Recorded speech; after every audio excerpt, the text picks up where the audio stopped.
You think Toy Story is just 4 movies? Some shorts? A couple holiday specials? Maybe a spin-off cartoon? Cute and harmless about friendship and adventure? Yeah, that's what I thought too. Until I started connecting the dots. There's a darker, stranger side Pixar never talks about. Secret toys, hidden timelines and clues that connect Woody to the end of the world in WALL-E. The more I dug, the stranger it got. That's where it got really interesting. So every world has rules.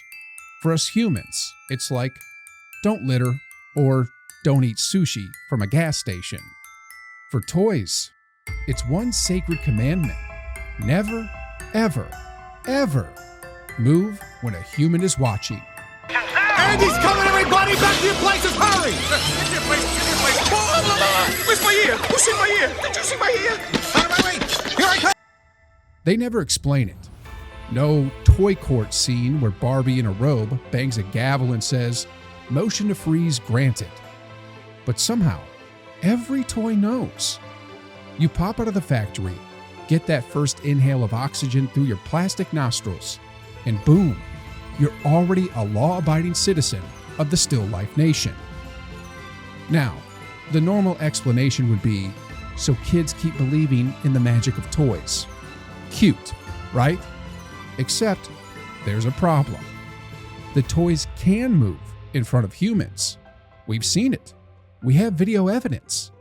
We toys can see everything. So play now. This isn't an accident. This isn't like, oops, my leg twitched. Woody pulls a full paranormal activity, turns his head 360 degrees. Okay, maybe 120, but it felt like 360. And delivers the most horrifying scene ever in a damn kids movie. Sid drops his jaw, his pop rocks explode, and he sprints into therapy for the rest of his life. Like I would, no doubt. But here's where it starts to get dark. Woody gets away with it. Think about it. No toy jail, no punishment. So clearly this freeze thing is not some magical curse. It's a choice they have.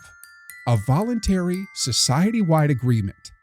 Like how pigeons could move out of the way when you're walking, but they just stand there and make you walk around them. So, if they break the rule, how often do they do it when we aren't looking? How many times have you walked into your room and a toy was just out of position, but you thought, weird, must have been me? Maybe there are toy rebels out there, ones who don't freeze at all? That would be a sick storyline for Toy Story 5, right? By now, Sid is the only confirmed human to know toys are alive. And what happens to him? He becomes a garbage man. Not a teacher, not a motivational speaker. He becomes a guy who blasts music and throws other people's trash in a truck all day.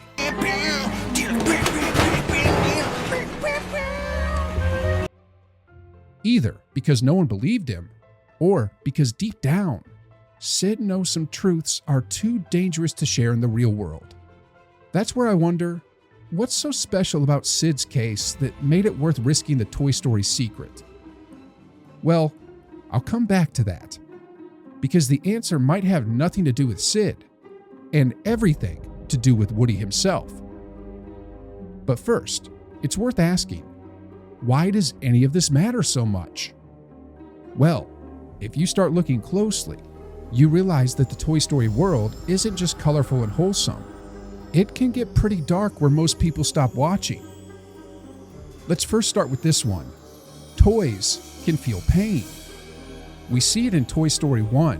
When Buzz gets his arm ripped off, he reacts like it hurts. In Toy Story 3, when Lotso slams Woody onto the ground, Woody groans. And in Toy Story of Terror, Jessie flinches when she gets hurt. This means every time a toddler chews on a Barbie's hand or sticks a Mr. Potato Head piece up their nose, the toy feels that.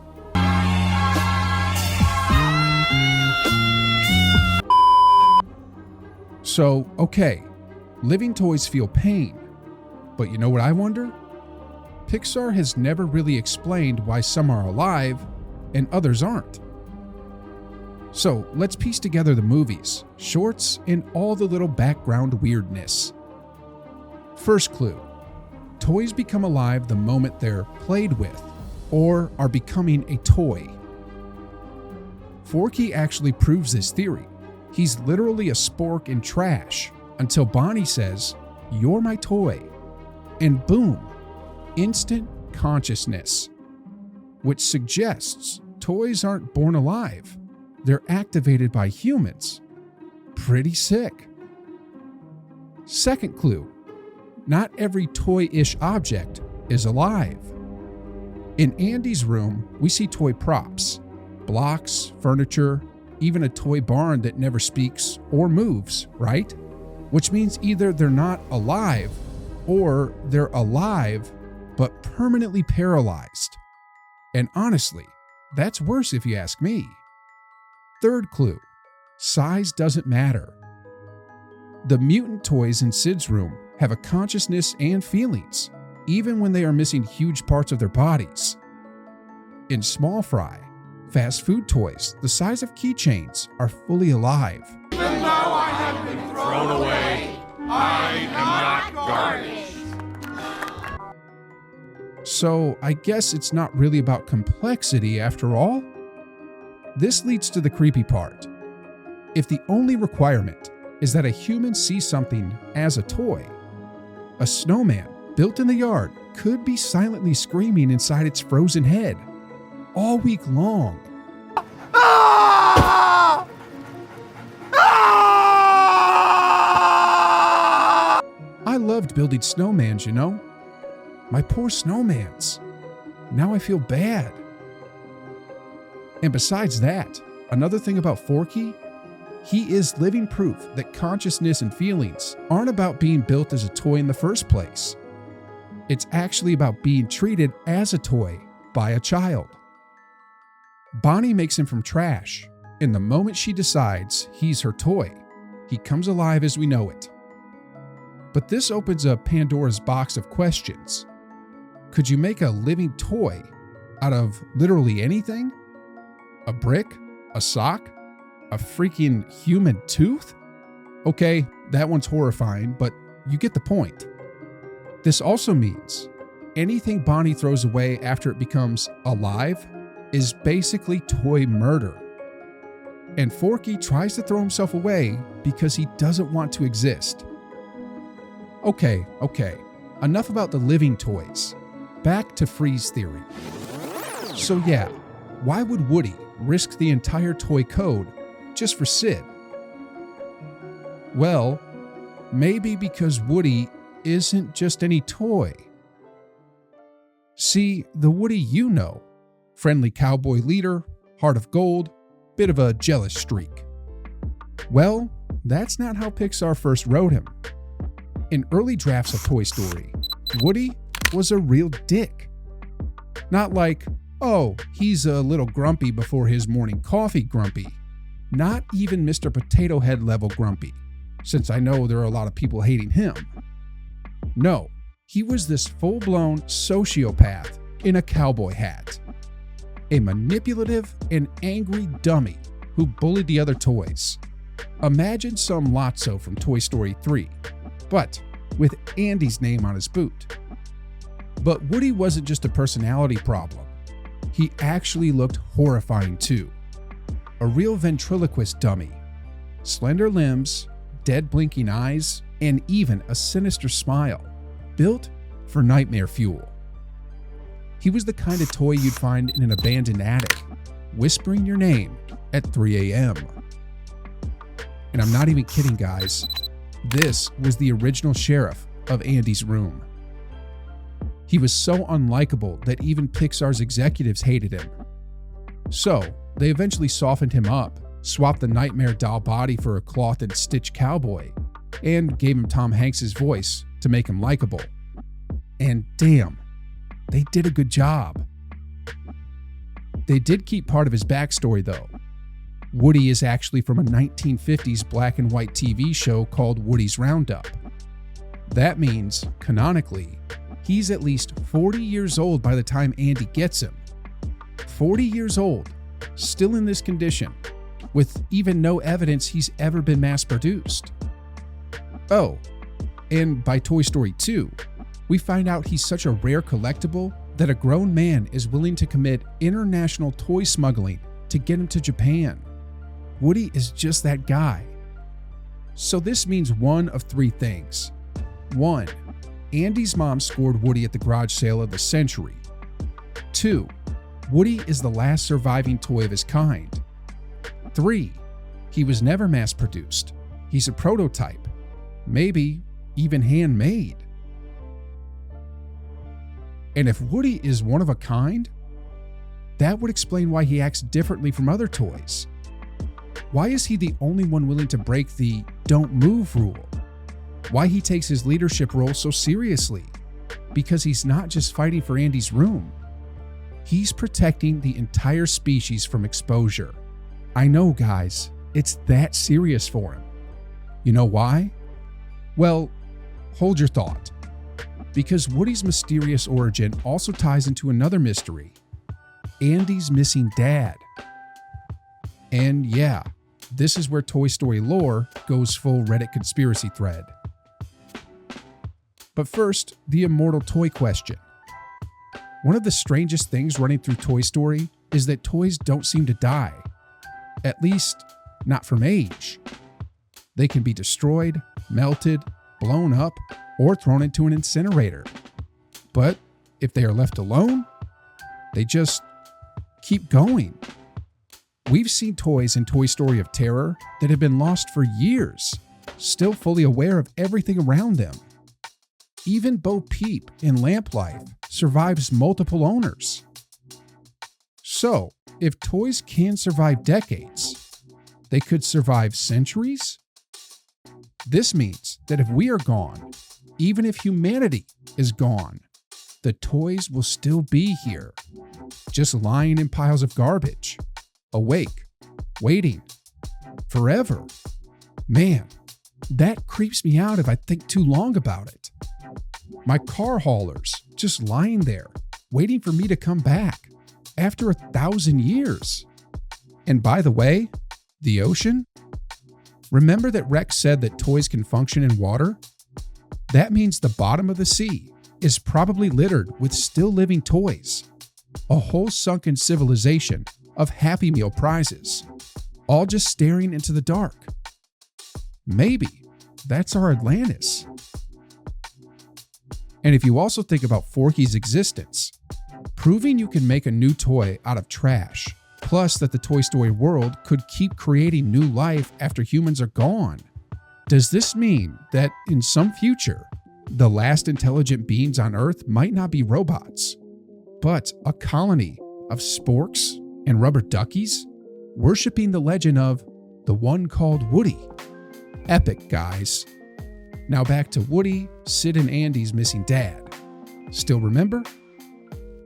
So, you already know that Sid is basically the only human with backstage access to the Toy Story universe, like the guy who somehow got an all-access pass to Area 51.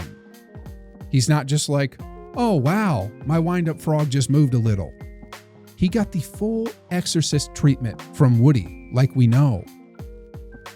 So, you'd think by Toy Story 3, Sid would either be leading a global investigation into sentient toys, have been kidnapped by the toy FBI for knowing too much, or be in therapy explaining why cowboy dolls whisper his name at night. Instead, what do we get? A 2-second cameo. Sid is now a garbage man, wearing the same skull t-shirt from childhood, headphones on, dancing while throwing trash away. Pixar plays it like a background gag. Haha, remember that kid? But guys, okay, think about it for more than 10 seconds. And it gets dark pretty fast. This is the life of a man who has seen things. Maybe no one believed him as a kid. Maybe his parents told him to stop making things up. So now, he's the guy who knows the truth, but spends his life burying it. literally. And here's the kicker. When he's shown in Toy Story 3, he's hauling the bag that contains Lotso. Yeah, the corrupted, prison warden strawberry-smelling bear who ran Sunnyside Daycare like a prison. Sid, who doesn't know, delivers him to his garbage truck doom. Or, well, does he know? If Sid's still out there, does that mean other humans know too? And if so, how do toys keep their existence a secret for decades? The answer might just connect Sid's fate to the biggest crossover theory in Pixar history. Pixar has this running gag if you pay attention. The Pizza Planet truck. Pizza, anyone? It shows up in almost every film. It's a 1978 Gyoza Mark hauler pickup truck that does delivery for Pizza Planet. You could spot the truck when Woody and Buzz hijack it to get Andy. In other Pixar movies, it's a blink and you miss it Easter egg. But here's where it gets really interesting. If you connect those dots together, you don't just have a regular simple delivery truck. You have a real-life traveling timeline marker. It's like Pixar's own little "We were here" graffiti tag across the whole Pixar universe.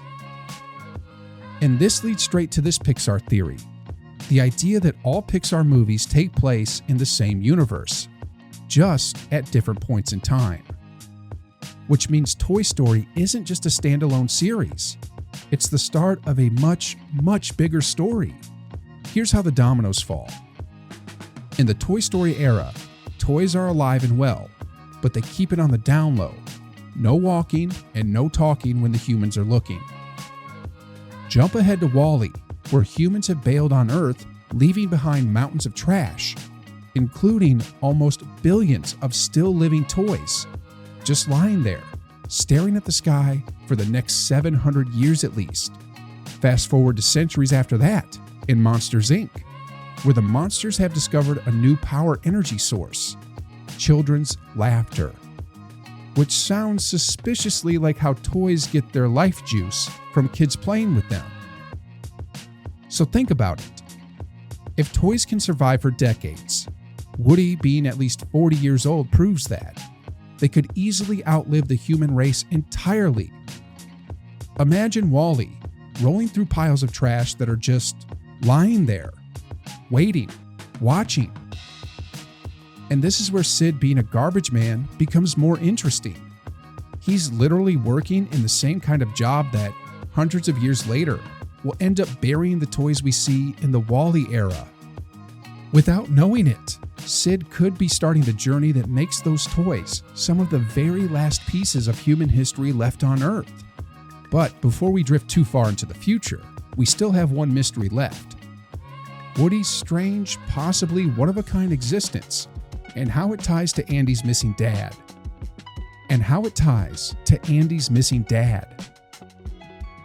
So, we know that Woody is old. Woody's Roundup old. He's rare enough to be worth a fortune to a toy collector. But he's not in a display case. He's in Andy's toy box. And that's always been a little weird, because Andy doesn't treat him like a delicate collectible. He plays rough cowboy rodeos, falling with style off the bed. And Woody? Still flawless. No excessive stitching, all the limbs are stuck to his body, and actually perfectly in shape. Definitely not how the toys were looking. This is where the Andy's dad theory comes in. It's the idea that Woody didn't come from a store at all.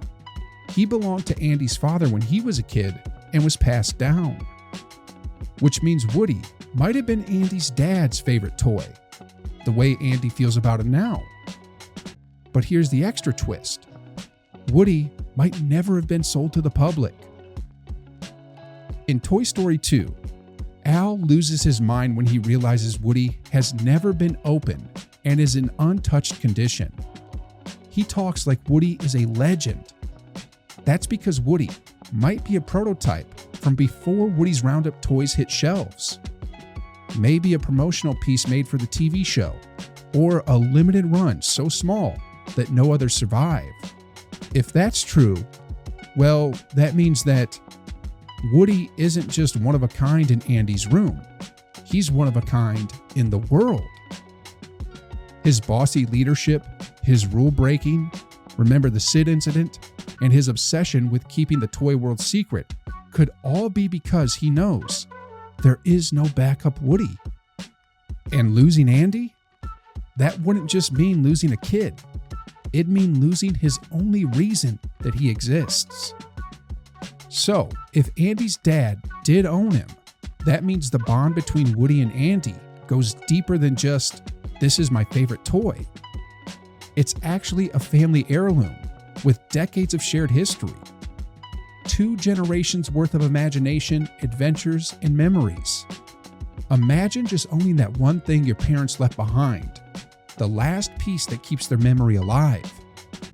Which, by the way, makes that ending where Andy gives Woody to Bonnie hurt way more. So in the end, all these weird threads, the hidden rules, Woody's shady past, Sid's secret life, and all the theories together, if you connect the dots, they all come back to this. The whole Toy Story universe, if not the Pixar universe, are all connected. Woody isn't just another toy. He will be the rare survivor of a one-day forgotten era, and he spent his whole life making sure no human ever learns the truth. Well, almost.